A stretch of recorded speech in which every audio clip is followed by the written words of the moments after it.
Good day, everyone. I am Ronald Alan A. Arcayera from Northeastern Mindanao State University, formerly known as Regado del Sur State University from Philippines. Presenting to you on screen is the location of our school. I am actually a teacher from Surigao City National High School, and our school is the largest secondary school in the division of Surigao City with more than 2,800 students and 106 teaching and non-teaching staff. So the title of my study is Super Typhoon Odette or Rai in Surigao City, Philippines, Issues on Evacuation Coordination Management in a Public National High School as Temporary Shelter of Last Resort. I am Ronald Alanea Arqueira, the assistant principal of the Senior High School Department from Surigao City Division. So this paper examines the issues on evacuation coordination management in Surigao City National High School as temporary shelter of last resort due to Super Typhoon Odette. In particular, the paper pursues the following research questions. A. Before and after the onslaught of ST Odette, what problems and evacuation management in Surigao City National High School encounter as temporary shelter? And B. What are the proposed recommendations developed to address issues and concerns of the school to improve humanitarian response? This research is conducted in school to address the issues and concerns brought by the Typhoon Odette, in particular to the evacuees who temporarily housed from preemptive evacuation to termination. The coordination and its corresponding challenges are presented in this paper with the primary intention to highlight issues and concerns of the school use as a long-term temporary shelter and evacuees, and the development of coordination mechanisms with the support of the government and other agencies. In context, due to the Typhoon Odette, it is a stake to meet the critical needs of the school used as evacuation center for a long term.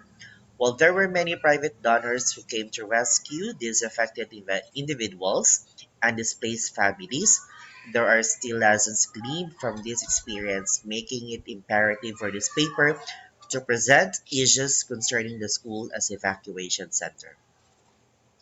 So on screen are pictures showing to you how the school, Surigao City National High School, is used as an evacuation center, the impact of Super Typhoon Odette to our school, and the coordination mechanisms with our local barangay officials as camp managers of the activity. So, according to the United Nations High Commissioner for Refugees, Typhoon Rai, or local name Odette, brought torrential rains, violent winds, landslides, and storm surges in the province of Surigao del Norte and Dinagat Islands in Mindanao, in five provinces of Visayas and in the islands of Palawan in Luzon, before it exited in the Philippine Area of Responsibility on December 17. The estimated total affected population in Caraga region reported by the Department of Social Welfare and Development or DSWD is 3,994,427 families, approximately 1.5 million persons as of February 24. The UNHCR has mobilized to support the government-led response to provide much-needed life-saving aid to the most vulnerable communities in the hardest hit areas in Surigao City, Surigao del Norte, Siargao, and Dinagat Islands, as according to UNHCR in 2022. The typhoon severely affected an estimated 9.9 million people across the six worst hit regions, leaving about 2.4 million people in need of assistance. According to the National Disaster Risk Reduction and Management Council, or the NDRRMC, and the Department of Social Welfare and Development, or the DSWD, the typhoon killed at least 409 people, injuring thousands and cumulatively displacing nearly 3.2 million people, of whom around 1,444,000 remain displaced, and many more are living in damaged shelters with little access to basic services. were Regions 13 Caraga, Region 6 Western Visayas, Region 7 Central Visayas, Region 8 Eastern Visayas, and Region 4B or the Mimaropa most affected. Government reports and rapid assessments suggest that communities in the province of Dinagat Islands, Surigao del Norte, Southern Leyte, Bohol, and Cebu bore the brunt of the typhoon. Subsequent assessments have shown severe damage to housing and shelters, worse than initially projected also across other provinces including Negros Occidental in Region 6 and Palawan in Region 4B. While learning continuity is at stake in this time of pandemic and with the adverse effects of the typhoon, the increase of learning loss, dropouts, and transferred out is expected affecting the rights of learners for education. With some schools being used as evacuation centers in Surigao del Norte, learning has been disrupted and it added to the bulk of obstacles being faced by administrators to reopen the schools, which long been closed since March 2020.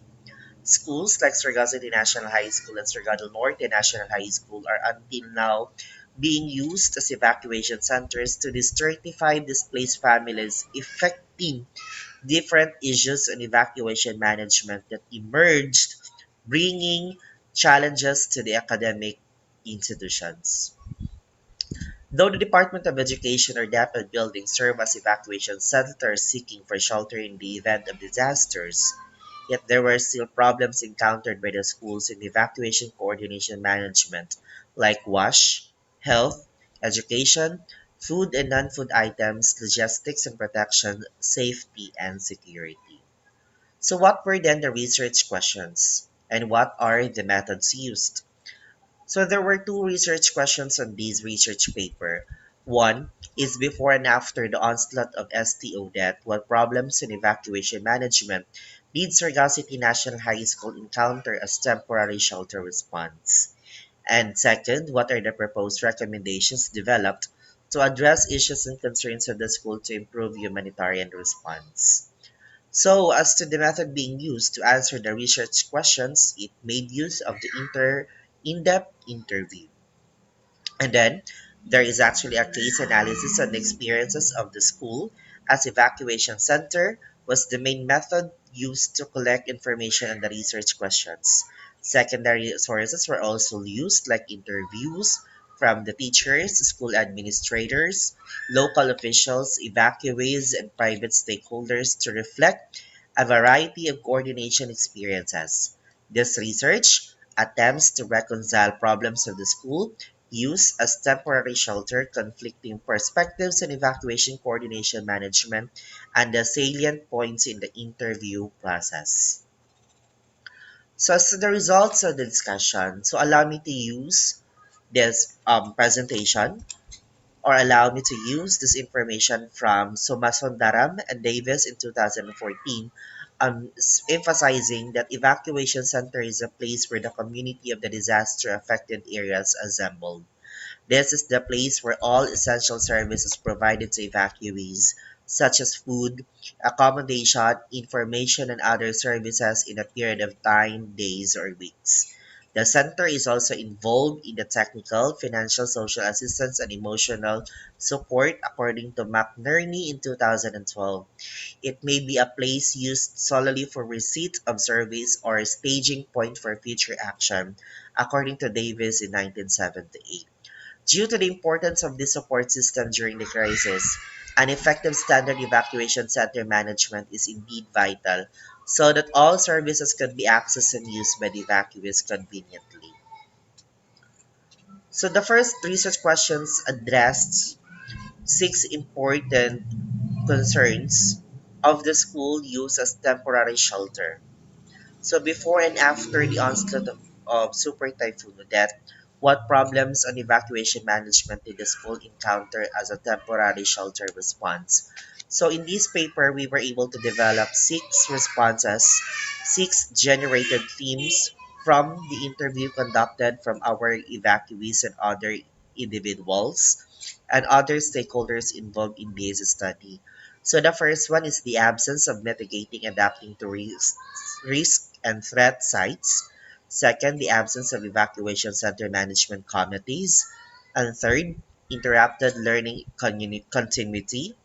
Fourth is sluggish transitional shelter support. Fifth, looting in school. And lastly, health risks and diseases. So what does it mean?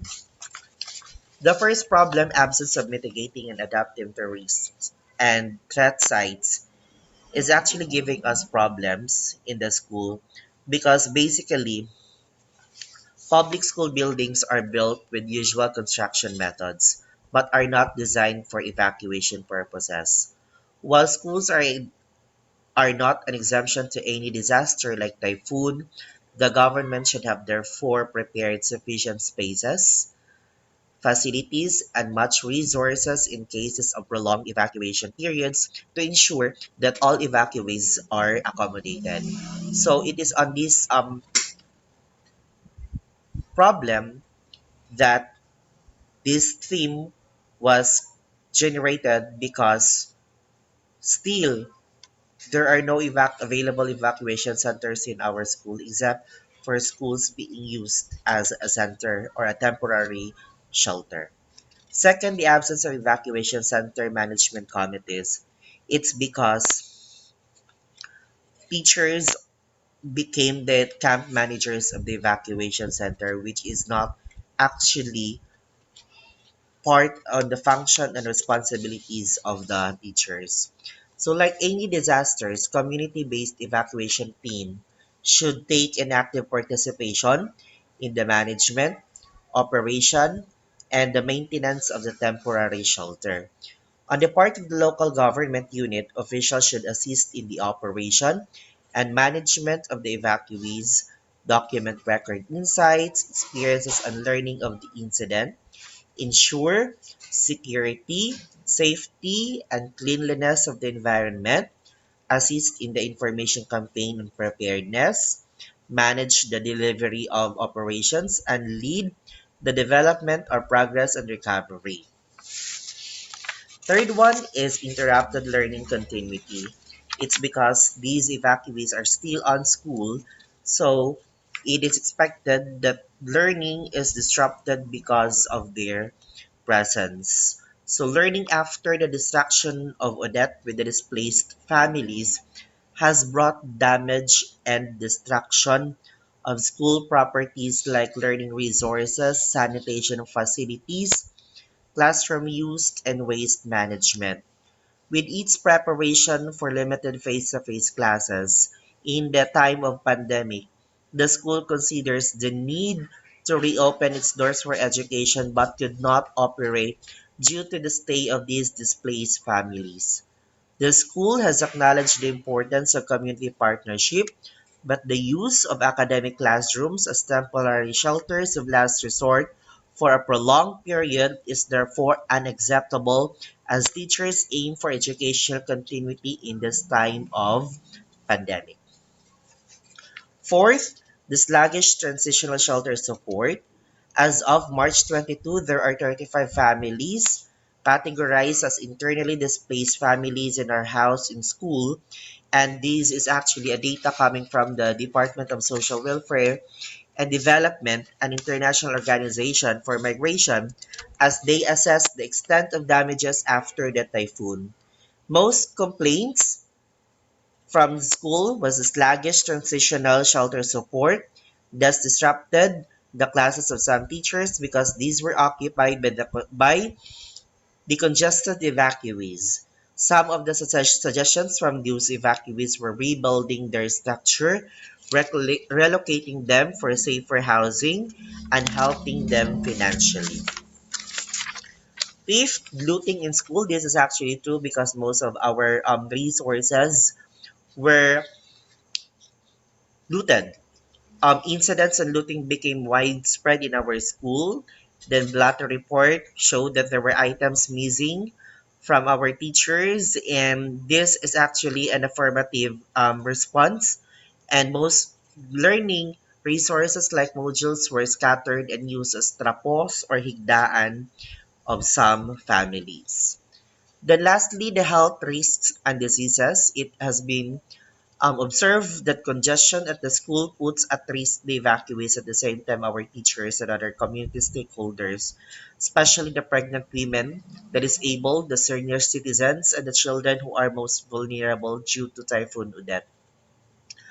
According to the World Health Organization, Philippines in 2009 emphasized that these people are prone to stress and anxiety and at risk of acute respiratory infection, fever, skin diseases, minor injuries, and diarrhea. So the spread of COVID-19 has had a double impact on the response. First, on those still in the shelters with damaged housing or congested rooms are more at risk on impact of COVID-19. Second, with large numbers of different responders or people involved in the humanitarian response may trigger the spread of COVID-19.